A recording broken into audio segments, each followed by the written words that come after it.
For 2 years, one phrase followed one name everywhere he went. Pure scorer, Darryn Peterson. A can't-miss bucket getter in high school, then a record breaker in college, and now the number 2 pick in the draft. And in his very first professional game, he did exactly what everyone promised he would do, and then some. But here is the thing, this video is about something much bigger than one box score, or one hot shooting night. Because when you step back and look at the entire roster he just walked onto, a pattern jumps out. I think the Utah Jazz have quietly, patiently built the next version of the Oklahoma City blueprint, and Darryn Peterson is the piece that finishes it. So today, the hype, the debut, the master plan, and the fit. Let's break it down.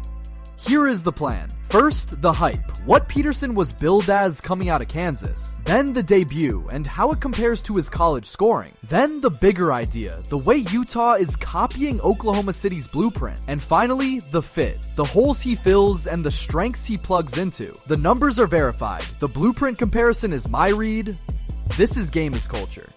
Quick thing first, if you like breakdowns that connect one player to the whole team's master plan, subscribe, because by the end of this, you will see the Jazz completely differently. Start with the reputation, because Peterson arrived with one of the loudest scoring labels in years. Coming out of Kansas, Darryn Peterson was billed as a pure 3-level scorer, the kind of guard who can get a bucket any way he wants, off the dribble, off the catch, or bullying his way to the rim. And he did not just live off hype, he backed it up. As a freshman, he averaged more than 20 points a game and set the Kansas freshman scoring record, a mark previously held by a former number 1 overall pick. Think about the guards who have come through Kansas. He outscored all of them as a first-year player. Utah did not hesitate. They took him number 2 overall. This was not a raw upside swing or a project you hope figures it out in 3 years. This was a polished scorer with a resume, ready to put the ball in the basket from day one. Here is the college profile. 20.5 points a night on solid efficiency, 38% from 3 and 83% from the line. That free throw number matters because great foul shooting usually travels straight to the pros. This is the card of a scorer who was ready-made, not raw. So the hype was real on paper. The question was always whether it would show up against pros. It took him one game to answer. This is Peterson's shot chart from his very first Summer League game. 28 points, 11 of 21 from the field, 4 made threes, and a trip to the line, all in 27 minutes. Look at how many of these are gold. He scored at the rim, from mid-range, and from deep. That is the 3-level scoring he was promised to be, live and in color in Game 1. And it was not empty scoring. He added 5 rebounds, a couple of assists, and get this, 2 blocks from a guard. A little hint that there is real defensive instinct in there too, which matters a lot for the point I'm about to make. 28 points on 52% shooting in a pro debut at 19 years old. For context, that is a bigger, more efficient scoring night than almost anything he did in college, right out of the gate. Whatever nerves a first game usually brings, he very clearly did not get the memo. This was a 19-year-old announcing that the scoring was never a question. Put the debut next to his college season and you see the point. He did not just replicate his Kansas scoring, he raised the bar. More points, better shooting from the field, and a scorching night from 3. Now it is one game, and we will get to that, but the very first data point says the pro version might be even more efficient than the college one. So the scorer is real, but here's where it gets interesting, because of the team he just walked onto.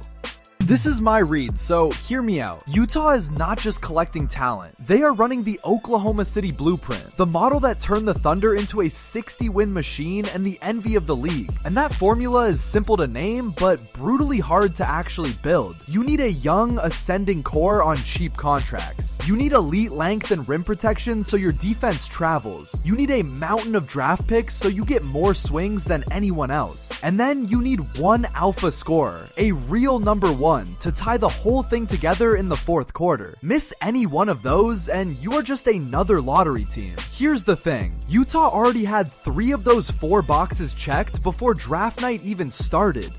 Look at what was already in place. Lauri Markkanen, a 7-footer who stretches the floor and scores in bunches. The kind of big every modern contender wants. Jaren Jackson Jr., an elite mobile rim protector who also shoots the three, which is the exact kind of defensive anchor Oklahoma City built its identity around. Then a whole stable of young, athletic wings and guards. Ace Bailey, Cody Williams, Bryce Sensabaugh, Isaiah Collier, Keontae George. All of them cheap, all of them ascending. And famously, one of the deepest draft pick war chests in the entire league. A stack of future firsts that gives Utah more chances to hit than almost anyone. Length, shooting, youth, and ammunition. That is 3/4 of the exact recipe that built the best young team in basketball.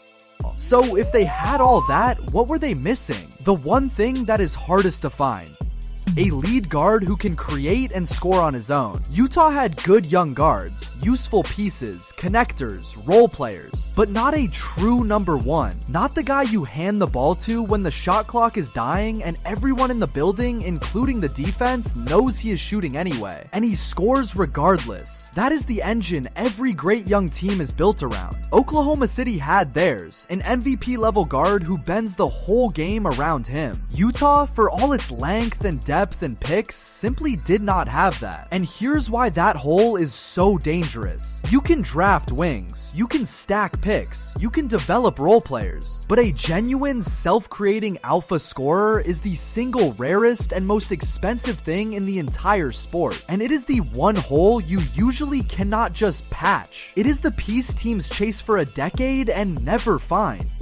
And that is exactly what Peterson is. A pure, self-creating scorer. The one piece that turns a nice young roster into a real one. Think about how cleanly he slots in. Put him at the point of attack, with Jackson Jr. erasing mistakes at the rim behind him, Markkanen spacing the floor beside him, and a rotation of long, athletic wings around him. That is not a random collection of players anymore. That is a structure, and it looks awfully familiar. The defensive anchor, the stretch big, the young wing, and now the alpha guard who makes it all go. That is my read on why this pick was not just good value. It was the finishing move on a plan that has been years in the making. Everyone else on the roster gets easier because he exists. He is the sun the rest of the roster can finally orbit.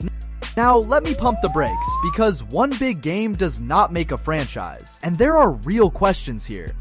Be honest about the risks, because there are real ones. It is one summer league game against other rookies and fringe pros in July. Hot debuts happen and fade all the time. He also missed 11 games in his one college season, so durability is a fair question for a guard whose game leans on getting downhill into contact. He is 19, still years from his physical prime, and Utah already has a crowd of young guards who need the ball. Collier, George, Bailey. So the touches, the pecking order, and the ball handling duties are going to have to get sorted out, and that can get messy. And let's be clear, comparing any team to the Thunder is a very high bar that most rebuilds never clear. So this is a projection, an argument about direction, not a coronation. I am telling you what the pieces could become, not what they already are.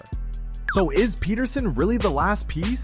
On my dial, I lean yes, with room to grow. Not because of one box score, but because of what he is and what the roster around him already looked like. Utah spent years gathering length, shooting, youth, and picks, and left one seat open, the alpha scorer. Peterson is built to fill it. If the blueprint holds, this is the pick that makes the whole thing click.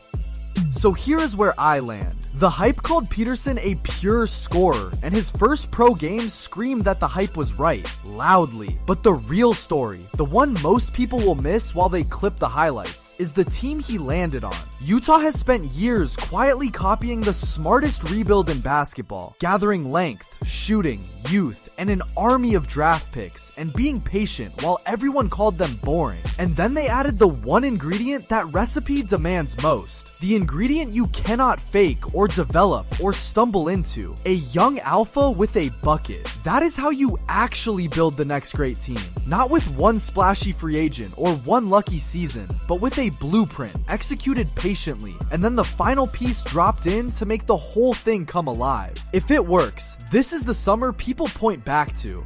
So that is why Darryn Peterson might be the most important piece Utah has added in years. and why I think the Jazz are quietly building the next Oklahoma City. So tell me, do you buy the blueprint, and is Peterson the alpha that makes it work? Or is this too much hype off one debut? Drop it below. And we are so close to 2,000 subs, so subscribe to stay up to date.